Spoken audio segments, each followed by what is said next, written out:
You are listening to A Path to a New You, a podcast about mental health issues as well as veterans issues.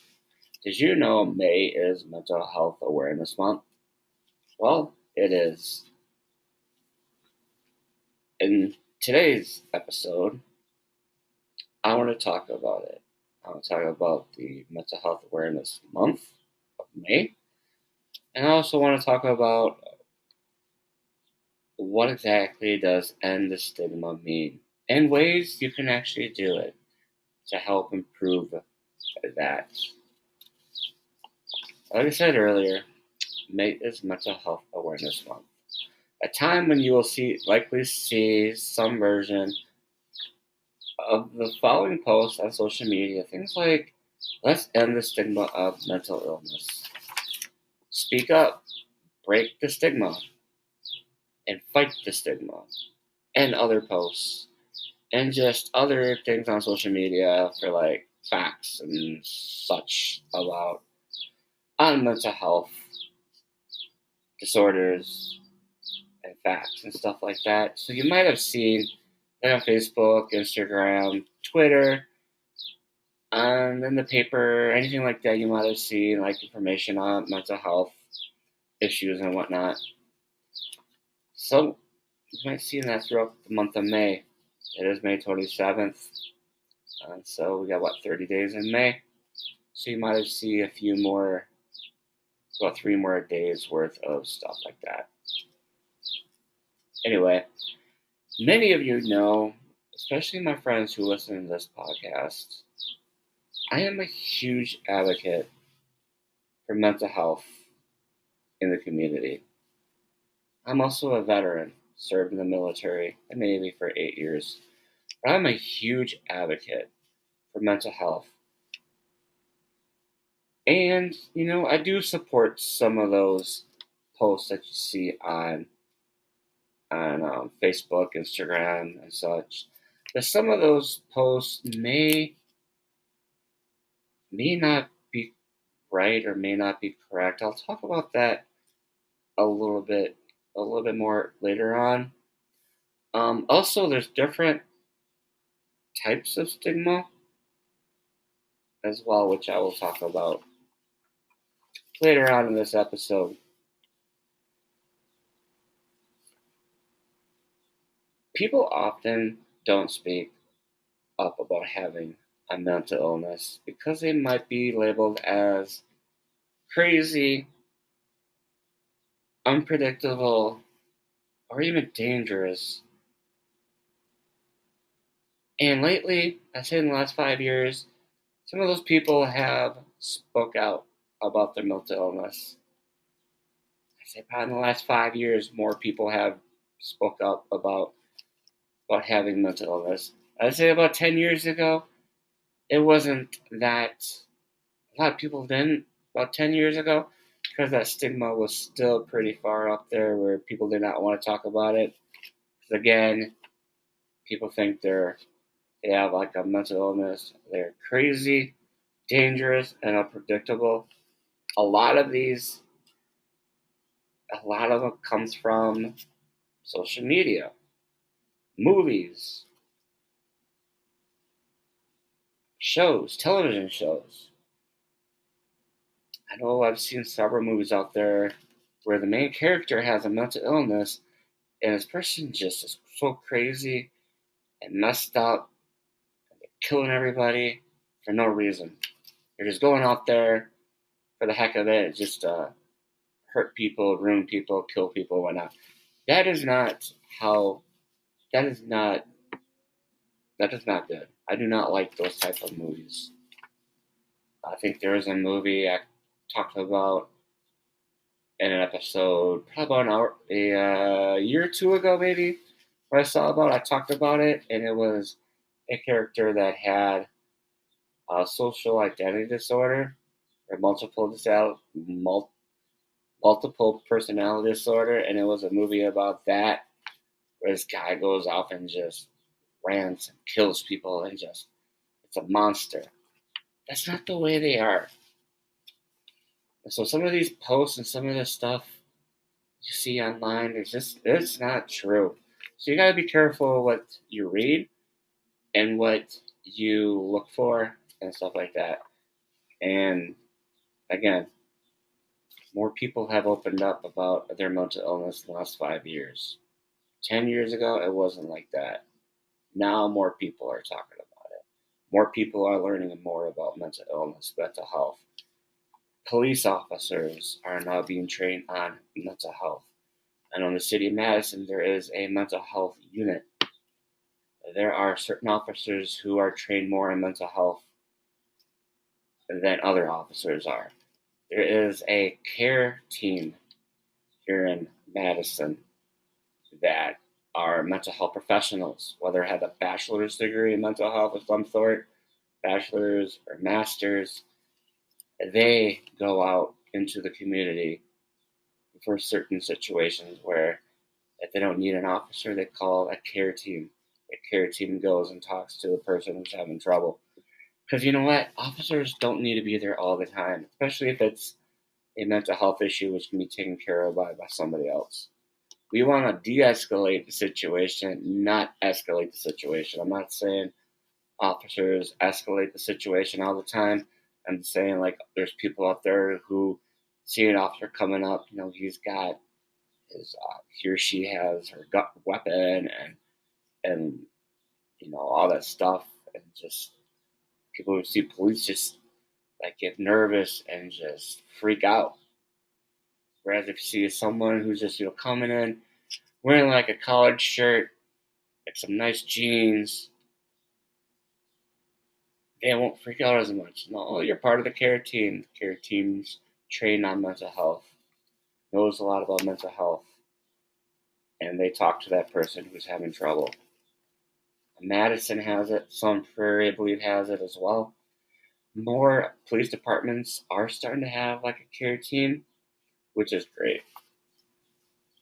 And I'd say about 10 years ago, that was not the case. It's more about 5 years ago when people are talking about it, opening up more about mental health. In the 1960s, sociologists defined stigma as an attribute that is deeply discrediting, that reduces someone from a whole and usual person to a tainted, discounted one. Over time, psychologists and sociologists broke down stigma into different facets. These include public stigma, self-stigma, and systematic institutional stigma. Public stigma refers to negative reactions of the general public toward a group based on stigmatized identity. Self-stigma includes a negative reaction among people with that stigmatized identity. Each of these types of stigma can be characterized by negative stereotypes, prejudice, and discrimination. An example of public stigma might manifest as a negative stereotype that people with depression are weak, which may lead to prejudice, feeling put off by depressed people, and discrimination, which is avoiding people who are depressed. Self-stigma might manifest as someone with depression viewing themselves as weak due to public perceptions.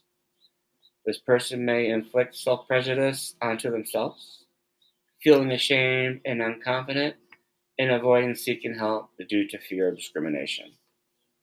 Lastly, institutional and systematic stigma refers to prejudice and discrimination that occurs at the political, legal, and institutional levels that regulate society. Now, there are, I did talk about this a little bit earlier about posts, these social media posts and such. Again, most social media posts do not differentiate between the types of stigma, which makes the stigma messages unlikely to have their desired effect. Posters seem to use stigma to represent something bad regarding how people talk about mental health. This lack of specificity likely creates confusion among viewers, and perhaps even indifferentiate to the topic. We cannot end the stigma if we do not know what stigma is.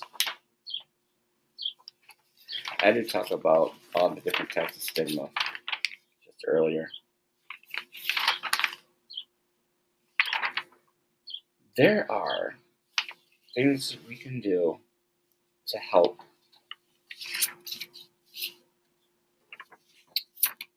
end the stigma. I'm going to talk about that in a minute. Truly reducing mental illness stigma will require a shift in culture, which requires ongoing efforts at the individual, interpersonal, and systematic levels. Efforts should also not just focus on improving language or attitudes, but people's behaviors as well. Instead of asking people to end the stigma, provide some actionable behaviors for how they can improve their interactions with people. Here's some 6 recommendations. I know there's a lot more out there. These are just 6 that I found while doing some research on this topic. Again, there are many more, and these are just 6. First one, avoid viewing someone solely by their mental health difficulty. Again, avoid viewing someone solely by the mental health difficulty. Number 2, recognize that everyone's mental health experience is different. Good example would be someone with childhood PTSD, and let's say someone who was in the military, who was deployed over in Iraq or someplace and was in a war zone, and there was a lot of gunfire and saw people get shot down, saw people killed, and all that. That's a PTSD there. 2 different people with the same diagnosis, but they're diagnosed with PTSD because of certain situations. That could be an example. Number 3, reflect and catch any negative biases you might have towards someone with a mental health difficulty. Ask yourself, are you treating this person fairly differently because of the difficulty? Number 4, educate yourself about mental illness from trusted sources like licensed professionals like myself, and established organizations such as the National Alliance for Mental Health, or NAMI. They do have chapters throughout this country. They have there's a Wisconsin one, and there's a Madison one, both here in Madison. If you have questions about anything toward mental health, you can always contact them. They do have webinars, and seminars and stuff like that where they educate people on certain topics. A lot of them are for continuing education for those who are fully licensed therapists or psychologists who need the continued ed credits to continue with their licensure. Again, talk to someone like me who's a mental health professional, or any other psychologist, or if you have a therapist, talk to your therapist, or if you have a psychologist or a doctor or psychiatrist, anybody who is a mental health professional or a licensed professional or even established organization like NAMI. Talk to them, reach out to them, ask questions. Social media is plagued with misleading, inaccurate, and incomplete information about mental health. I mentioned that earlier. Not everything you see on social media is right. Some of it's misleading. A lot of stuff called like fake news and stuff like that that's out there on mental illness. Make sure you are reading the information you're getting from is a reliable source. And just remember that not everything on social media is true. Some of it can be misleading. Just like anything else, you research and make sure what you're getting information from is a reliable source. Just make sure that is. Number 5, listen to and be open-minded to the stories of people with lived experiences. Acknowledge that there could be strength in having a mental illness. Listen, be open-minded. If you have a friend who's diagnosed with a mental illness, who's struggling, listen to them. Be open-minded. That definitely helps. You'd be surprised how much you would learn from that person. 6-1, err on the side of showing compassion for someone rather than rejecting or dismissing them when they talk about their mental illness. So again, show compassion. Don't be a bully, be a friendly. Don't be a bully, be a friendly. Be compassionate. Show compassion towards someone. Be open-minded. Listen, because you'd be surprised how much you would learn from someone by listening and being open-minded and showing compassion. I hope you learned something today from this episode. I'll be posting this episode shortly. I just gotta do some editing. I'll also be posting a link to my Facebook page, a Path to a New Facebook page, in the comments or in the area where I talk about what my this episode is about. If you could click on that and follow, that'd be great. I do post stuff on there on occasion. I haven't done that in a while. I need to do a lot more of it. Usually I post stuff about mental health. Also, if you could, after you listen to this episode, if you could rate and review this episode and all the episodes you listen to, please rate and review. The more ratings I have, the more popular my podcast gets. The more popular it gets, the more people it will be reached out to. I'm trying to get more people to listen to my podcasts. And also, if you could review this episode, let me know what I can do to improve it. That'd be great. Also, the other episodes you listen to, if you could rate and review as well. I'm trying to improve this podcast, and so far I've only had one person rate it. I have no reviews. I just had one person rate it. I like to know more about like what I can do to improve this. Also, if you know someone who would like to be a guest on my show who works in the mental health field, who owns a business, who owns a veteran business, someone who's a veteran, like who wants to be on this podcast, this podcast, please reach out. I like to have more guests on the show because right now it's just me talking for about 20 minutes. Sometimes that can get kind of boring and dull. So I like to have more guests on this podcast. If you know someone or yourself would like to, you can reach out via my Facebook page, which I will post a link to in the comments of where I put down what I talk about in this episode. You can find this podcast anywhere on most podcast streaming platforms such as Spotify, Audible, Amazon Music,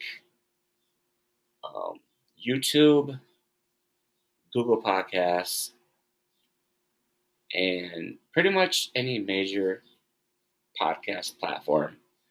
Not iHeart yet. I'm trying to get on iHeart and iHeartRadio and all that, but I can't seem to. That link does not seem to work. Does not seem to work. Anyway, until next time, be well, be safe, and always don't be a bully. Be a friendly.